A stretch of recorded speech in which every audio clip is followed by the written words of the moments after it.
Penyedia tenaga nuklir Ukraina menuduh Rusia menculik kepala pembangkit listrik tenaga nuklir atau PLTN terbesar di Eropa, Zaporizhia, pada Sabtu 1 Oktober 2022. Fasilitas yang sekarang diduduki oleh pasukan Rusia itu terletak di wilayah Ukraina yang dicaplok oleh Presiden Rusia Vladimir Putin secara ilegal. Associated Press melaporkan pasukan Rusia menangkap Direktur Jenderal PLTN Zaporizhia, Ihor Murashov, pada Jumat 30 September sekitar pukul 4 sore, kata perusahaan nuklir negara Ukraina Energoatom.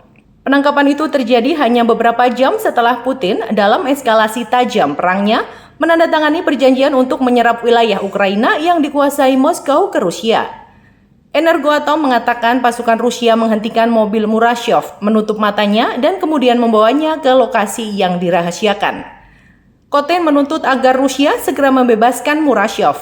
Rusia tidak segera mengakui penangkapan direktur pabrik.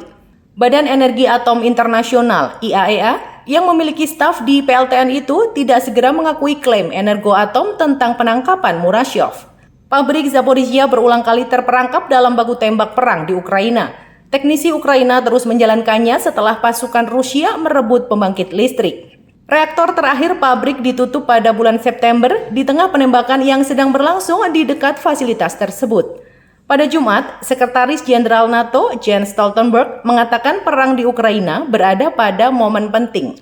Dia menyebut keputusan Putin untuk mengambil alih lebih banyak wilayah merupakan upaya pencaplokan terbesar wilayah Eropa secara paksa sejak Perang Dunia Kedua. Rusia sekarang mengklaim kedaulatan atas 15% Ukraina.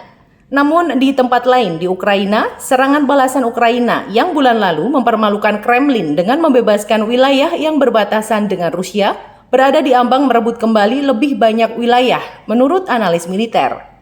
Institute for the Study of War, sebuah think tank yang berbasis di Washington, mengatakan Ukraina kemungkinan akan merebut kembali kota penting lain yang diduduki Rusia di timur negara itu dalam beberapa hari ke depan. Pasukan Ukraina telah mengepung kota Liman sekitar 160 km tenggara Kharkiv, kota terbesar kedua di Ukraina. Mengutip laporan Rusia, institut itu mengatakan tampaknya pasukan Rusia mundur dari Liman. Itu sesuai dengan video online yang konon menunjukkan beberapa pasukan Rusia mundur ketika seorang tentara Ukraina mengatakan mereka telah mencapai pinggiran Liman.